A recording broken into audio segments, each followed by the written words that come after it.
In 1957, a Gilera motorcycle tore around the Isle of Man TT at over 100 miles an hour, making Bob McIntyre the first man ever to crack that speed on the world's most dangerous racetrack. That bike was the Gilera 500 4-cylindry, a machine so fast, so advanced that British singles looked like bicycles with a hangover. And yet, just as it hit the peak, it vanished from racing forever.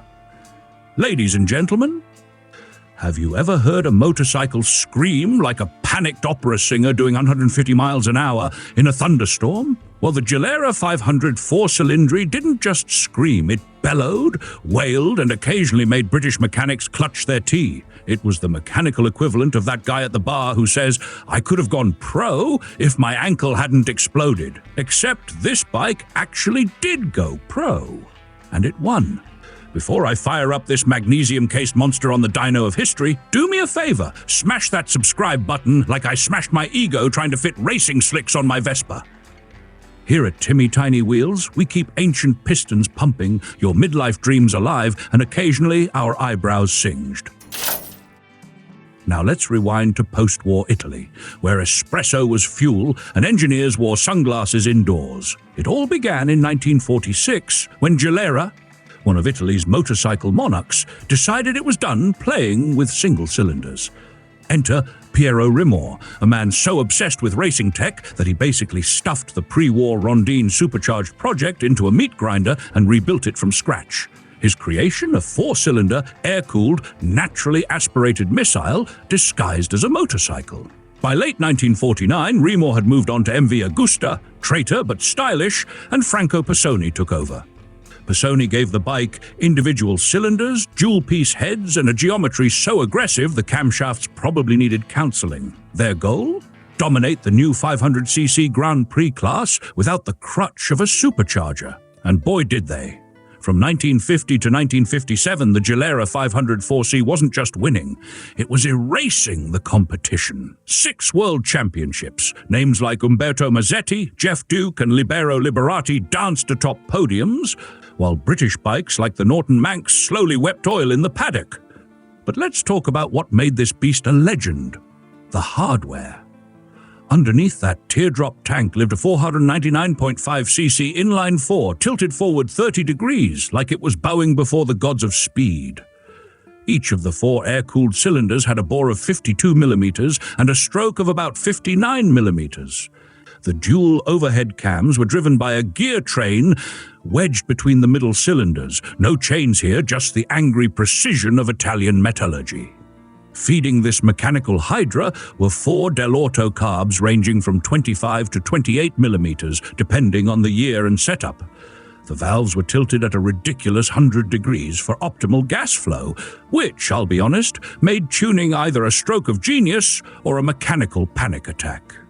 I liked the engineering because it was insane in all the right ways. 4 carbs, that's 4 times the explosions, 4 times the problems, and 4 times the grins. This fire-spitting motor pumped out around 70 horsepower at 10 to the 500 revolutions per minute. That's a lot of rage from half a liter. Top speed? Over 165 miles an hour, 265 kilometers per hour in racing trim. And no, this wasn't a downhill run with the wind behind you. This was sustained, terrifying velocity in an era when helmets were optional and brakes were theoretical. Speaking of brakes, the Gilera had some of the most violent drum brakes you could find. Up front, a dual-cam, twin-leading shoe, 8.7 inches, 200 millimeters brake that used a self-servo mechanism. What does that mean? It meant the harder you squeezed, the more the shoes dug in. Squeeze too hard, and you'd meet the asphalt faster than your mother-in-law meets gossip. Rear drum was about 7.9 inches, 200 millimeters, also strong, but less dramatic. The frame was classic Gilera double-cradle steel. Early models had longer wheelbases, but by 1953 Jeff Duke suggested lowering the engine and tightening the geometry, improving handling without reducing high-speed stability. Suspension? Telescopic fork up front and twin-shock swing arm out back. Tires were 19 inches, spoked wheels wrapped in Avon 3.19 front and 3.19 rear rubber. Not much grip by today's standards, but back then, that was practically MotoGP slicks. Transmission? 5-speed, though early versions were 4-speed. The clutch was a wet multiplate type, and the whole thing sat in a magnesium crankcase the size of a Thanksgiving turkey.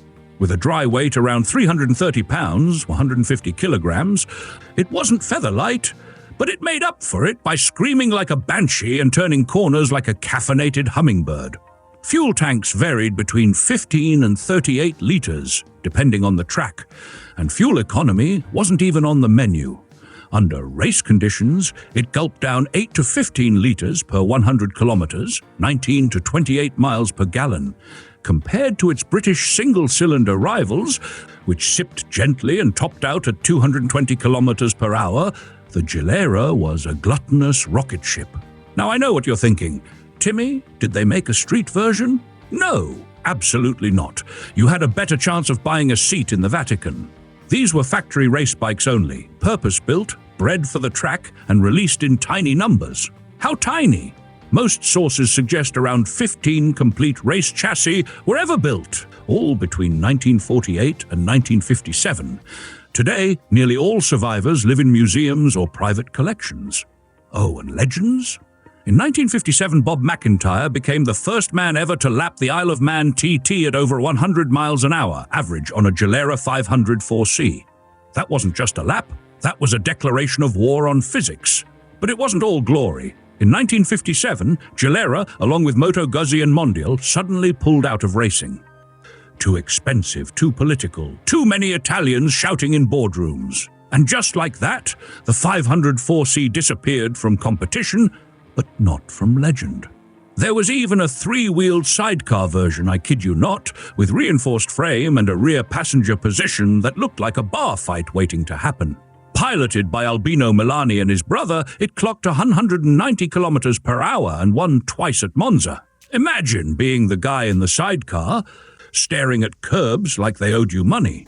And let's not forget the British engineers Mark and David Kay. Between 2000 and 2004, they hand-built about 6 ultra-faithful replicas using original blueprints. One such replica, complete with Jeff Duke's autograph on the tank, sold for £84,000. At Bonham's in 2011, roughly $139,000 or €96,000 at the time. That's the kind of money that makes Bob claim he almost bought one once, right before asking to borrow $20. The original factory bikes? Priceless, more or less. A Gilera listed at RM Sotheby's in 2017 was estimated between €380,000 and €450,000. That's $445,000 to $550,000. It didn't sell, though. Possibly because someone noticed it was a post-period rebuild. Auction catalogues like internet forums sometimes confuse original with close enough. So what do I think of the Gilera 500 4-cylindry? It wasn't just fast, it redefined fast. It wasn't just beautiful, it looked like function punching form in the face. And it wasn't just rare, it was motorsport royalty in a crimson suit. No wonder Bob has started wearing a helmet to bed just in case the Gilera dream gets too real. So here's to the Gilera 500 4-cylindry. A bike so fast it made history, so rare it became legend, and so exclusive you couldn't even buy one. If you want to keep stories like this alive, you can become a channel sponsor for just $1. The link is in the description. That $1 keeps the engines roaring, the jokes flowing, and it keeps Timmy from converting his barbecue into a track-ready prototype. Thanks for watching, folks. I'll see you in the next ride. If you ever meet one in person, treat it with reverence. Don't ask it to idle, don't comment on its mileage, just bow slightly and say, grazie. And if you liked this ride through history with a side of combustion, subscribe to Timmy Tiny Wheels. We'll keep unearthing the wildest bikes ever built. The faster, the stranger, the better. And hey, remember what Bob says, if the bike goes faster than your excuses, buy it.